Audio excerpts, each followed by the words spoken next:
मुंबईतील कफ परेड परिसरातून एक अत्यंत धक्कादायक, घृणास्पद आणि माणुसकीला काळीमा फासणारी घटना समोर आली आहे. एका 20 वर्षांच्या दिव्यांग तरुणीवर तिच्याच जन्मदात्या बापानं बलात्कार केल्याचा पोलीस तपासातून उघड झालंय.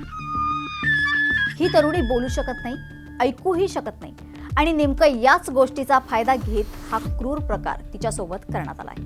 या प्रकरणाचा उलगडा करण्यासाठी पोलिसांनी तब्बल 17 संशयितांच्या डीएनए चाचण्या केल्या होत्या, ज्यामध्ये पीडित तरुणीच्या वडिलांचा डीएनए गर्भाशी जुळल्याचा धक्कादायक प्रकार समोर आलाय. तर काय आहे हे नेमकं प्रकरण, हे एकदा जाणून घेऊया. तर खरं तर या सगळ्या घृणास्पद घटनेची सुरुवात ही सप्टेंबर 2025 मध्ये झाली होती. त्यावेळी पीडित तरुणीने आपल्या आजीकडे पोटातील त्रासाबद्दल तक्रार केली होती. हाताच्या खुणांनी संवाद साधताना तिने आपल्या पोटात काहीतरी हालचाल जाणवत असल्याचं सांगितलं आणि त्यानंतर तिला तातडीने कामा अँड एल्ब्लेस या रुग्णालयात दाखल करण्यात आलं. आणि डॉक्टरांनी जेव्हा तिची वैद्यकीय तपासणी केली तेव्हा सर्वांनाच धक्का बसला. ती तरुणी तब्बल 5 महिन्यांची गरोदर असल्याचं समोर आलं. या गंभीर घटनेची माहिती मिळताच रुग्णालय प्रशासनाने लगेचच याबद्दल पोलिसांना कळवलं. कफ परेड पोलिसांनी या प्रकरणाचा तपास सुरू केला तेव्हा त्यांच्यासमोर पहिलं आणि सर्वात मोठं आव्हान होतं ते म्हणजे पीडित तरुणीची संवाद साधणं. ती तरुणी दिव्यांग आहे, तिला बोलता येत नाही आणि ऐकूही येत नाही.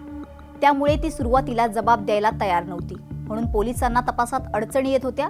पोलिसांनी सुरुवातीला तिच्या वडिलांकडे चौकशी केली, मात्र त्यांनी लैंगिक शोषणाचे सर्व आरोप फेटाळून लावले. आपली मुलगी गरोदर कशी राहिली याबद्दल त्यांनी कोणताही खुलासा केला नाही आणि तक्रार दाखल करण्यासाठी पण नकार दिला. मात्र पोलिसांनी हार न मानता तरुणीचं काउन्सिलिंग केलं. त्यानंतर अखेर ती तक्रार देण्यासाठी तयार झाली. तिने दिलेल्या माहितीच्या आधारे पोलिसांनी सुरुवातीला एका व्यक्तीला अटक करून आणखी एका 17 वर्षांच्या अल्पवयीन मुलाला ताब्यात घेतलं. मात्र या प्रकरणाचा सखोल तपास करण्यासाठी पोलिसांनी शास्त्रीय पुराव्यांचा आधार घेण्याचं ठरवलं.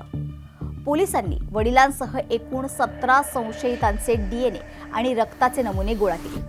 या सर्व नमुन्यांची तपासणी प्रयोगशाळेत केली. बलात्कार नेमका कोणी केला हे सिद्ध करण्यासाठी पोलिसांनी गर्भातील भ्रूणाचे जेनेटिक डेटा आणि संशयितांचे डीएनए नमुने जुळवून पाहिले. 27 जानेवारी रोजी या चाचणीचा अहवाल प्राप्त झाला आणि त्यामध्ये धक्कादायक वास्तव समोर आलं. 17 संशयितांपैकी केवळ एकाच व्यक्तीचा डीएनए हा पॉझिटिव्ह आला आणि ती व्यक्ती होती पीडित तरुणीचे स्वतःचे वडील.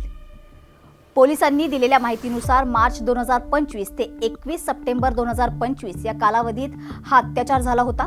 या प्रकरणी 22 सप्टेंबरला गुन्हा दाखल करण्यात आला आणि आज अखेर त्या नराधम बापाला बेड्या ठोकण्यात आल्यात.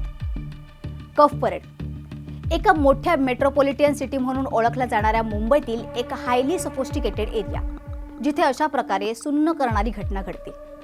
मात्र आता काय शहर आणि काय गावखेडे, अशा प्रकारची विकृत मानसिकता ही हल्ली कुठेही पाहायला मिळते. मुली रस्त्यावर सुरक्षित नाही, शाळेत, कॉलेज, सार्वजनिक ठिकाणी कुठेही सुरक्षित नाहीये. हे तर आता नेहमीच झालंय. मात्र आता मुली घरातही सुरक्षित नसतील तर त्यांनी नेमकं जायचं तरी कुठे? या प्रकरणातील सर्वात वाईट गोष्ट ही आहे की ती मुलगी दिव्यांग होती.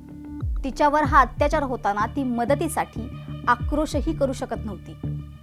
शिवाय सगळ्यात सेफ स्पेस समजले जाणारे आपले वडीलच आपल्याला अशा काहीतरी असुरक्षिततेची जाणीव करून देतील याची तिला कल्पनाही नसेल कदाचित. आणि त्यावेळी तिच्या मनावर या सगळ्याचा नेमका काय परिणाम होत असेल हे कल्पनाशक्तीच्याही पलीकडचं आहे. मात्र या घटनेनं स्त्रियांच्या असुरक्षिततेचा अक्षरशः उच्चांक गाठलाय. या घटनेमुळे पुन्हा एकदा स्त्रियांच्या सुरक्षेचा प्रश्न निर्माण झाला असून आता फक्त 24 तास सतर्क राहणं आणि आपल्या आसपास चालणाऱ्या प्रत्येक हालचालीवर बारीक लक्ष ठेवणं हाच एक उपाय सध्या आपल्याकडे आहे. त्यामुळे सतर्क राहा, सुरक्षित राहा.